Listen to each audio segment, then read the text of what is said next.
جس کی شدید ناراضگی کی علامت تھی۔ ماں تڑپ گئی۔ ویر میری جان۔ انہوں نے اس کے پاس بیٹھتے محبت سے اس کا چہرہ اپنی جانب موڑا۔ وہ شدت ضبط سے خون چھلکا رہا تھا۔ اچھا نہیں کیا آپ نے میرے ساتھ ماں۔ باوجود ضبط کے ایک آنسو اس کی آنکھ سے ٹپکا۔ نہ میری جان، ایسے نہیں کہتے۔ ماں نے محبت سے اسے خود میں سمیٹا۔ وہ ان کے سینے میں چہرہ چھپائے رو دی۔ ماں، میری پڑھائی، میرے خواب، میرا کریئر، آپ نے کچھ بھی تو نہ سوچا؟ کچھ بھی نہیں۔ وہ ماں کے آغوش میں سمٹی سسکیاں لیتے گویا ہوئی۔ نہیں میری جان، ایسی کوئی بات نہیں۔ بہت اچھا لڑکا ہے، اسے تمہاری شادی کے بعد تعلیم جاری رکھنے پر کوئی اعتراض نہیں۔ تم شادی کے بعد بھی اپنے سبھی خواب پورے کر سکتی ہو۔ ماں نے محبت سے اس کا سر سہلایا۔ کچھ ہی دیر میں نکاح کا فریضہ سر انجام دے کر اسے باہر لا کر احمد کے پہلو میں بٹھایا گیا۔ آج وہ فتح یاب ٹھہرا تھا، وہ اپنی قسمت پر آزاد تھا۔ اس نے جسے چاہا پا لیا۔ وجود اس کے نام پر پور پور سجا چاندنیاں بکھیرتا نازک وجود اس کے اندر سرخوشی اور سرمستی بھرتا جا رہا تھا۔ بھلا دنیا میں اس سے بھی خوش قسمت کوئی ہو سکتا تھا؟ حال میں موجود لوگ طرح طرح کی باتیں کر رہے تھے۔ ہر کسی کی زبان پر دلہن کے لیے تعریفیں تھیں۔ احمد کے لیے بھی کہی جانے والی کئی باتیں اس کے کان میں پڑی، لیکن اسے کسی چیز سے فرق نہیں پڑتا تھا۔ ہم شکل و صورت کا حامل ایک معمولی انسان تھا جسے حور سے نواز دیا گیا تھا۔ لوگ بارہا ماہر کی تعریف کرتے کہہ چکے تھے کہ دلہن بہت خوبصورت ہے، جبکہ وہ نہیں۔ وہ ماہر کے بارے میں کہے جانے الفاظ بھی کسی احساس کی طرح وصول کر رہا تھا۔ اسے فرق نہیں پڑتا تھا کہ لوگ ان کا موازنہ کر رہے ہیں یا ماہر اس وقت مرکز نگاہ ہے۔ حسن اور قابلیت دونوں میں سے بہت آگے تھی۔ اپنی معمولی شکل اور ذہانت سے بھی وہ بخوبی آگاہ تھا۔ اس کے پہلو میں براجمان وہ واقعی ایک کانچ کی گڑیا تھی جسے سینچ کر رکھنے کی ضرورت تھی، جس کے لیے وہ دل و جان سے تیار تھا۔ یہ کانچ کی گڑیا اسے اس کی کسی نیکی کے صلے کے طور پر عطا کی گئی تھی، اور اس کا بس چلتا تو وہ شاید اس کی پرستش ہی شروع کر دیتا۔ وہ اس نازک گڑیا کی ہمراہی میں خود کو ہواؤں میں اڑتا محسوس کر رہا تھا۔ بھرے قدم اٹھاتی سیاہ ماربل لگی گول سیڑھیوں کے ذریعے اترتی نیچے آ رہی تھی۔ چھت کے دونوں طرف سے سیڑھیاں نیچے لاؤنج کے وسط میں اترتی تھیں۔ وہ سلور کلر کی ریلنگ کے سہارے نیچے اترتی چلی آئی۔ لاؤنج کے ہی ایک سائڈ پر اوپن کچن تھا اور اس کے ساتھ ہی ڈائننگ ایریا۔ اس کی بھٹکتی ہوئی نگاہ ڈائننگ ایریا تک گئی تو ٹھٹک کر رکی، جہاں سلطان اپنی 8 سالہ بیٹی اور 5 سالہ بیٹی کو ناشتہ کروا رہا تھا۔ وہ اس سے توقع نہ رکھتا تھا کہ وہ ان کے لیے ناشتہ بنائے گی، یا شاید وہ مزید اپنے بچے بھوکے نہیں رکھ سکتا تھا۔ عروق کے اندر کئی شکووں نے جنم لیا۔ وہ جیسے خود سے ہی خفا تھی۔ اس ظالم شخص نے اس سے خفا ہونے کا حق بھی تو نہ دیا تھا۔ ابل ابل باہر آتے غم و غصے کو اس نے شدت سے اندر دابا اور قدم گھسیٹتے خود ہی ڈیروں کی طرح ان کے قریب پہنچی، کیونکہ سلطان تو اسے دیکھ کر بھی اندیکھا کر چکا تھا۔ کہ دعوت دینا تو دور کی بات، اس نے تو مسکرا کر اس کی جانب دیکھا تک نہ تھا کہ یہ اس کا اس گھر میں پہلا دن تھا۔ وہ کچھ اپنانے کی حقدار تو تھی نہ، دل بھی اپنی اس قدر ناقدری پر اشکنا تھا۔ ہو از شی پاپا؟ اس کے بیٹے نے ناشتے سے سر اٹھا کر چہرے پر نافہم تاثرات سجاتی سے دیکھا۔ وہ ہنوز خفا خفا سے سر جھکائے کھڑی تھی۔ نہ سلطان نے اسے بیٹھنے کا بولا، نہ ہی وہ بیٹھی۔ سلطان نے گہری سانس خارج کی اور پیچھے کو ہو بیٹھا۔ تمہاری ماں؟ وہ چیخ اٹھا تھا، جبکہ اس کی بیٹی بھی ناشتے سے ہاتھ روکے انہیں دیکھ رہی تھی۔ پر یہ میری ماما نہیں ہے پاپا، اس بچے نے ناک چڑھاتے غصے سے کہا۔ وہ غصیلی نگاہوں سے روپ کو تک رہا تھا۔ چلو جی، باپ کم تھا کیا جو بیٹا باپ سے بھی دو ہاتھ آگے ہے؟ مجھے بھی کوئی ضرورت نہیں اس قدر بدتمیز بچوں کی ماں بننے کی۔ وہ سر جھٹکتی اندر ہی اندر کڑ کر رہ گئی۔ تمہیں کیا کسی نے سزا دی ہے؟ سلطان اسے ہنوز کھڑا دیکھ کر سر لہجے میں گویا ہوا۔ وہ ایک شکوہ کناہ نگاہ اس پر ڈالتے خاموشی سے بیٹھ گئی۔ ہادی سے خاموش نگاہوں سے گھورتا دوبارہ ناشتے میں مگن ہو گیا، جبکہ روم کو یوں ہی گمسم سا بیٹھا دیکھ سلطان نے بریڈ پر بٹر لگایا اور پلیٹ اس کی جانب کھسکانے کے ساتھ جوس کا گلاس بھی اس کے پاس رکھا۔ روم نے اس عنایت پر ایک حیرت زدہ نگاہ اس پر ڈالی جو مکمل طور پر بیٹی کی جانب متوجہ تھا۔ بٹر ٹھیک سے کریں فبیہا، اور پلیٹ بالکل صاف کریں، جوس بھی مکمل ختم کرنا ہے۔ روپ نے ہر چیز کو سائڈ پر رکھتے ناشتہ شروع کیا۔ بے درپے جھٹکوں سے جان ویسے ہی ادموئی ہوئی پڑی تھی۔ اوپر سے اس ظالم شخص کو اس کی جتنی پرواہ تھی دکھائی دے ہی رہا تھا۔ فائدہ موڈ بنانے کا، جب سامنے والے کو پرواہ ہی نہیں تھی۔ اس نے سیر روک کر ناشتہ کیا۔ ہادی اور فبیہا کی سکول وین آئی تو وہ ناشتہ کرتے باپ کو الوداع کہہ کر سکول چلے گئے۔ دیکھو لڑکی، وہ اس کی غائبی معافی نوٹ کرتا گویا ہوا۔ اروپ؟ میرا نام اروپ ہے۔ یہ لڑکی کیا ہوتا ہے؟ اسے سلطان کا طرز تخاطب کسی تیر کے ماننے لگا تھا۔ وہ خاموشی سے لب بھینچے اسے دیکھتا رہا۔ سامنے والے کی رعب دارانہ شخصیت کا خاصہ تھا کہ اروپ جلدی نظریں جھکا گئی۔ یہ وہ شخص تھا جس سے اس کا باپ بے احترام سے بات کرتا تھا تو وہ کیسی سے بحث کر سکتے تھے۔ تمہارے باپ نے اس شادی کر چکا ہے میرا باپ۔ اس سے پہلے کہ وہ مزید کچھ کہتا وہ پھٹ پڑی تھی۔ مناظر پلی بلا کہاں دیتی اس لہجے کی، اسی لیے خدا را بخش دے انہیں۔ وہ لفظ سے باتیں غصہ ثابت کرتی گویا ہوئی تھی۔ مجبوری تھی میرے باپ کی، مجبوری تھی، اور اسی مجبوری کے تحت تم اس وقت جہاں موجود ہو۔ یہ بات اچھے سے جانتا ہوں میں۔ کہاں برداشت ہوا تھا اس سے چٹانک پری لڑکی کا اتنا تیز لہجہ؟ تبھی میز پر ہاتھ مارتے شعلے اگلتی نگاہوں سے اسے تکتا وہ غرایا۔ بیٹی گم ہو گئی تھی۔ ایک بات سمجھا رہا ہوں، اسے پلوں سے باندھ لینا۔ زبان دراز عورت اور بے وجہ بحث کرنے والی عورت انتہائی زہر لگتی ہے مجھے، لہٰذا آئندہ مجھ سے بات کرتے ہوئے آواز اور آنکھیں دونوں نیچی رکھنا، ورنہ تم ابھی سلطان کو جانتی نہیں۔ سرد زفار لہجہ اس کی ریڑھ کی ہڈی تک سنسنا گیا تھا۔ وہ جہاں کی تہاں بیٹھی رہ گئی۔ ایسا ناروا سلوک کیا وہ زیر خرید تھی بھلا؟ زبان تالو سے چپک گئی تھی۔ دل چاہا پھوٹ پھوٹ کر رو دے۔ ہوئے باپ کو بار بار بیچ میں مت گھسیٹے، مانا کہ وہ آپ کے ورکر تھے، لیکن میرے لیے میری کل کائنات تھے۔ میں ان کا ذکر ان الفاظ میں نہیں سن سکتی۔ وہ شخص سے جیت نہیں سکتی تھی، نہ مقابلہ کر سکتی تھی اور نہ ہی لڑ سکتی تھی۔ بہت جلدی یہ ساری باتیں اس کے دماغ میں بیٹھ گئی تھی، اسی لیے سر جھکائے کے لوگ یہ لہجے میں یہ گویا ہوئی۔ شاید اس شکست خوردہ لہجے کا ہی اثر تھا کہ سلطان کا غصہ مانند پڑا۔ وہ کچھ دیر اس کے جھکے سر کو دیکھتا رہا، پھر اٹھ کھڑا ہوا۔ میں نے بچوں کے لیے بھائی سے منگوا لیا تھا، لیکن وہ باہر کا کھانا کھا کر بیمار پڑ جاتے ہیں، اس لیے ان کے سکول سے آنے سے پہلے کچھ بنا لینا۔ اپنے مخصوص انداز میں کہہ کر وہ لمبی لمبی ڈگ پڑتا باہر نکل گیا۔ پیچھے وہ ٹیبل پر ہاتھ مارتے جھنجھلا کر رہ گئی۔ ظالم انسان، بیوی نہ ہوئی میڈ ہو گئی، یہ کر لینا وہ کر لینا، اور بچے اتنے بدتمیز، توبہ! کہاں پھنس گئی مصیبت! وہ سر تھام کر رہ گئی۔ غصے کے ساتھ جھنجھلاہٹ حد سے سوا تھی۔ یہاں ایک دن نہیں کٹ رہا تھا، پتہ نہیں پوری زندگی اس مشکل انسان کے ساتھ کیسے کٹتی۔ اس کی آنکھ کھولی تو پہلی نظر یہ پھولوں سے خوبصورتی سے بنی مشتری سے ٹکرائی۔ مشتری سے نظر ٹکراتے ہی حواس جھنجھنا کر بیدار ہوئے، وہ جھٹکے سے سیدھی ہو بیٹھی۔ ریشم سی آبشار کمر پر پھسلتی چلی گئی۔ اس نے پلکیں جھپکتے ایک نظر اپنے پہلو میں ڈالی۔ جہاں احمد دنیا معافیت سے بے خبر سو رہا تھا، وہ تھک کر بیٹھ گراؤنڈ سے ٹیک لگا گئی۔ اس نے انگلیوں کے پوروں سے اپنا ماتھا مسلا تو نظر بازو میں پہنے نفیس بریسلیٹ سے ٹکرائی۔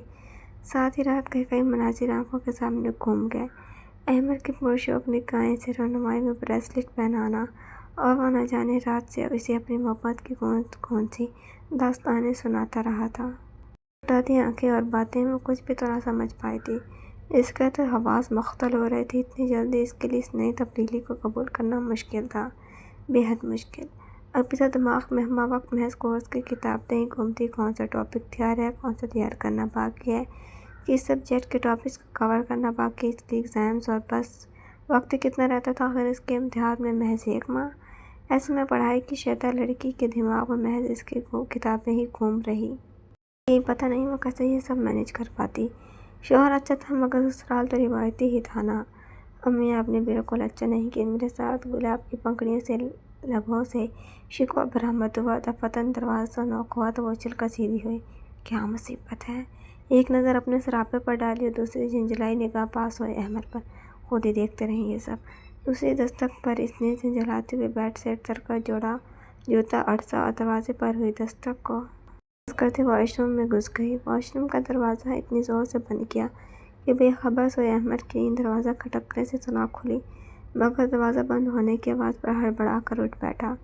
دوبارہ دروازہ کھٹکا تو وہ گہری سانس خارج کرتا دروازہ وا کرنے چل دیا۔ اس کے شہزادے کی ہر ادا ہی دلربا تھی۔ سلطان کے چلے جانے کے بعد بھی وہ کافی دیر میں وہیں ڈائننگ ٹیبل پر بیٹھی رہی۔ وہ خود کو عجیب دراہے پر کھڑا پا رہی تھی۔ بابا، یہ ہے آپ کا انتخاب، جہاں آپ میری ذمہ داری سونپ کر خود بے فکری سے مانو مٹی تلے جا سوئے۔ اس نے موتی آنکھوں کو جھلکنے سے پہلے ہی مسئلہ دھند کے مرغولوں تلے ایک اور منظر ابھرنے لگا تھا۔ بابا ہاسپٹل کے پرائیویٹ کمرے میں پیشنٹ بیڈ پر نیم جان سے لیٹے تھے، ہاتھ پر بنولے کی مدد سے ڈرپ لگی تھی۔ سارا کمرہ ہی سفید تھا۔ وہ بابا کا ہاتھ تھامے اسے سر ٹکائے ان کے پاس ہی کرسی پر بیٹھی تھی۔ خاموش آنسو بابا کا ہاتھ بھگوتے چلے جا رہے تھے۔ وہ اس کی زندگی کا سب سے مشکل وقت تھا، انتہائی بے بس کر دینے والا وقت۔ ابھی بابا نے جسے کہا تھا اس کو قبول کرنا اس کے لیے مشکل تھا۔ اس کا ننھا سا دل کانپنے لگا تھا۔ نکاح وہ بھی اس صورتحال میں، یہاں ہسپتال میں۔ اس کی آنکھوں کے سامنے زمین آسمان گردش کرنے لگے تھے۔ بیٹا، کیا تم اپنے باپ کی کہی بات کا مان رکھو گی؟ نہیں رکھو گی؟ دفعتاً بابا کی حیف آواز پر اس نے تڑپ کر سر اٹھایا اور سرخ سوجی نگاہوں سے انہیں دیکھا۔ سلطان صاحب بہت اچھے انسان ہیں گڑیا۔ اگر اس وقت اتنے مہنگے ہسپتال میں تمہارے باپ کا علاج ہو رہا ہے تو انہیں کیوں مرہون منت، بہت نرم دل انسان ہے وہ۔ پچھلے 7 سالوں سے ان کے پاس کام کر رہا ہوں، جتنی عزت انہوں نے مجھے ورکر کرتے ہوئے دی ہے اس کا آدھا بھی میرے اپنے مجھے نہ دے سکے۔ خاموش آنسو بابا کی آنکھوں سے لکیروں کی مانند بہتے چلے جا رہے تھے۔ پلیز، اس نے بابا کو بولنے سے روکنا چاہا مگر وہ اس کی سن ہی کھپ رہے تھے۔ ان کی اچھائی کا اندازہ تم یہیں سے لگا لو کہ انہوں نے ایک مجبور باپ کی مجبوری کو سمجھا ہے۔ میرے التجا کرنے پر بنا بحث کیے تم سے نکاح کے لیے تیار ہو گئے۔ دھڑ دھڑ دھڑ، گویا ہسپتال کی ساری چھت ایک ہی مرتبہ اروپ کے سر پر آ گری تھی۔ جب اس کے باپ نے اپنی بیٹی شخص کے نکاح میں دینے کے لیے اس کی منتیں کی تھیں، اندر کہیں موجود عزت نفس بری طرح مجروح ہوئی تھی۔ یہ آپ نے کیا کیا بابا؟ دل بلبلا اٹھا تھا۔ بیٹا، سارے حالات تمہارے سامنے ہیں، خدا دے کر بھی آزماتا ہے اور لے کر بھی۔ یہ بھی شاید میری آزمائش ہے۔ تم بہت بھولی ہو بیٹا، ہمارے پاس محض ایک گھر ہی ہے۔ میرے نام نہاد رشتہ دار اس ایک گھر کے لیے تمہیں نوچ کھائیں گے۔ مجھے آگے کے حالات دکھائی دے رہے ہیں بیٹا۔ مجھے تمہاری فکر چین نہیں لینے دیتی۔ سلطان صاحب اچھے انسان ہیں، بس غصے کے کچھ تیز ہیں۔ پہلے نہیں تھی لیکن کچھ سالوں سے ہو گیا۔ خلاف مزاج بات برداشت نہیں کرتے۔ میں جانتا ہوں کہ تم ان کے ساتھ ایڈجسٹ کر لو گی، وہ دل کے برے نہیں، وہاں ان کے ساتھ تم زمانے کی ٹھوکروں سے بچ جاؤ گی۔ تمہاری عزت محفوظ رہے گی، تمہیں سر چھپانے کو چھت اور معاشرے میں عزت ملے گی۔ سب سے بڑھ کر تم میں پرسکون ہو جاؤں گا۔ بیٹے، شخص کے ہم پر بہت اثرات ہیں۔ تم ان کا سانس اکھڑنے لگا تھا، وہ بے طرح کھانسنے لگے۔ وہ پھوٹ پھوٹ کر روتی ڈاکٹر کو بلانے کو بھاگی اور پھر اس نے بنا کچھ کہے سر جھکا دیا تھا۔ لمحوں کا کھیل تھا اور وہ ایک بے حس اور ظالم انسان کے نام ہو گئی۔ اس نے گہری سانس بھرتے تعصب سے ارد گرد دیکھا۔ وہ واپس اسی ڈائننگ ایریا میں موجود تھی۔ جانے کس چیز کا گھمنڈ ہے اس انسان کو، شاید اس قدر پیسے کا، یا شاید اسی کے ساتھ اس قدر بے مول ہے۔ اس نے دکھ سے سوچا، زبردستی کا ہی صحیح مگر ان کے درمیان رشتہ تو تھا، اور اسے دکھ کم ہوتا جب وہ شخص اسے بیوی کے روپ میں قبول نہ کرتا تو۔ اسے اپنی زندگی میں بیوی کا درجہ دے کر، اپنے بچوں کی ماں تک کہہ کر وہ شخص اتنی بے رخی دکھا رہا تھا۔ باقی سب حوالے تو پیچھے رہ گئے، اس وقت وہ شخص کی بیوی تھی۔ بیوی مانتا بھی تھا تو کیا وہ نرم لہجے کی مستحق بھی نہ تھی؟ اسے ایک شخص کے لہجے کی کاٹ اور آنکھوں کا سرد پن مار رہا تھا۔ وہیں بیٹھے بیٹھے جب کافی دیر ہو گئی تو وہ بے دلی سے اڑتے گھر دیکھنے لگی۔ لاؤنج سے ہوتی ڈرائنگ روم تک گئی اور پھر بچوں کے روم میں۔ ہر جگہ کی تھیم اس جگہ کی مناسبت سے کی گئی تھی۔ فلور ٹائلز تک کا ڈیزائن مختلف تھا۔ جگہ جگہ آویزہ قیمتی ڈیکوریشن پیسز دیکھنے والوں کی نگاہوں کو خیرہ کرتے تھے۔ گھوم پھر کر اس نے صرف نچلا پورشن ہی دیکھا۔ جب وال کلاک پر نظر پڑی، گھڑی دوپہر کے 12 بجا رہی تھی۔ بچوں کو اسکول سے نہ جانے کتنے بجے چھٹی ہوتی تھی۔ وہ ان کے لیے لنچ بنانے کے غرض سے کچن میں گئی۔ ڈبل ڈور فریج کھولتے اسے اندر کا جائزہ لیا۔ انڈے، بریڈ، بٹر، جیم، دودھ۔ اس نے فریزر کھولا، کئی فروزن چیزیں، نگٹس، مچھلی، چکن اور مٹن کے زپ لاک بیگز پڑے تھے۔ فریج بند کرتے اس نے سارے کینبرز چیک کرنے شروع کیے۔ وہاں سب کم و بیش گروسری کا سامان موجود تھا۔ اتنا سب دیکھ کر وہ ششو پن میں مبتلا ہو گئی۔ نہ جانے بچے کیا پسند کرتے، کیا نہیں، وہ کیا بنائے۔ انتہائی سوچ بچار کے بعد اس نے چکن میکرونی بنانے کا سوچا۔ آسانی سے بن بھی جاتی تھی اور تقریباً سبھی کو پسند بھی ہوتی ہے۔ یہ سوچتے ہوئے اس نے فروزن چکن نکال کر پانی میں رکھا اور خود میکرونی ابالنے کو پانی چولہے پر رکھنے لگی۔ کچھ ہی دیر میں اس کی چکن میکرونی تیار تھی۔ اس نے ڈھکن اٹھا کر تازہ بھاپ بڑھاتی میکرونی کی خوشبو کو لمبا سانس کھینچتے اندر اتارا۔ میکرونی خوشبو سے ہی مزے کی لگ رہی تھی۔ یقیناً بچے بھی خوش ہو جاتے۔ وہاں اسکول وین کے رکنے کی اور بچوں کے شور کی آواز آئی تو وہ مسکراتی ہوئی باہر کی جانب بڑھی۔ یقیناً بچے اسکول سے واپس آ چکے تھے۔ احمد بھائی کیسے ہیں؟ پکوڑوں اور چائے سے انصاف کرتی مصباح گویا ہوئی ماہر آج ہی مائکے آئی تھی۔ جب مصباح کو پتہ چلا تو جھٹ سے ملنے آ پہنچی۔ وہ بالوں کی ٹیل پونی بنائے بنا کسی آرائش و زیبائش کے ٹانگیں موڑے بیٹھ کر آنکھ سے ٹیک لگائے بیٹھی تھی۔ گود میں کشن دھرا تھا جبکہ ہر ایک آنکھ سے آنکھیں اداس تھیں۔ ٹھیک ہے، وہ چڑھ کر کہتی بے چینی سے پہلو بدل گئی۔ اس کے انداز دیکھ مصباح کا چائے پیتا ہاتھ ٹھٹکا۔ کیا بات ہے ماہر، کیا تم اس شادی سے خوش نہیں؟ احمد بھائی تمہیں پسند نہیں؟ مصباح خدشات سے پر دل کے ساتھ حیرت زدہ گویا ہوئی۔ پتہ نہیں مصباح، مجھے خود سمجھ نہیں آتی، مطلب وہ بے چین سے سیدھی ہوتی، تھوڑا سا اس کی جانب کھسکی۔ احمر اچھے ہیں، میرا خیال بھی بہت رکھتے ہیں، لیکن میں ابھی تک ایڈجسٹ نہیں ہو پائی۔ میرا اس نے بے چینی سے ہونٹوں پر زبان پھیری۔ میرا وہاں دل نہیں لگتا۔ شاید ابھی سب نیا نیا ہے، وہاں میری پڑھائی کا کوئی شیڈیول نہیں۔ جب پڑھنے میں بیٹھو کسی نہ کسی کو کوئی کام یاد آ جاتا ہے۔ ان کو سب کہہ دیتے ہیں کہ شادی کے بعد لڑکی جتنا مرضی پڑھے، لیکن اس نے پل کے جھپکتی آنکھوں کی نمی کو اندر دھکیلا۔ لیکن ذمہ داری کوئی قبول نہیں کرتا۔ وہ اس لڑکی کو بہو بنا کر لے جاتے ہیں جس کے سر پر شادی کے بعد ذمہ داریوں کا ایک بڑا انبار ہوتا ہے، جسے اپنی فرصت نہیں رہتی۔ پھر کہتے ہیں بھائی ہماری طرف سے کوئی روک ٹوک نہیں، لڑکی جتنا مرضی پڑھے۔ آواز بھرا گئی، وہ تعصب سے سر جھٹکتی دوسری جانب دیکھنے لگی۔ یہ وہی آنکھوں کی نمی چھپانے کا ایک طریقہ تھا۔ اس کی بات سنتے مصباح ہونٹ کچلنے لگی۔ اور تمہیں پتہ ہے کئی آنٹیاں تو مجھے دیکھنے آئی اور کہتی ہیں شادی کے بعد پڑھنے کی کیا ضرورت ہے، چھوڑو دفعہ کرو کہ اتنی خوبصورت آنکھوں کا بیڑا غرق کرتی ہو۔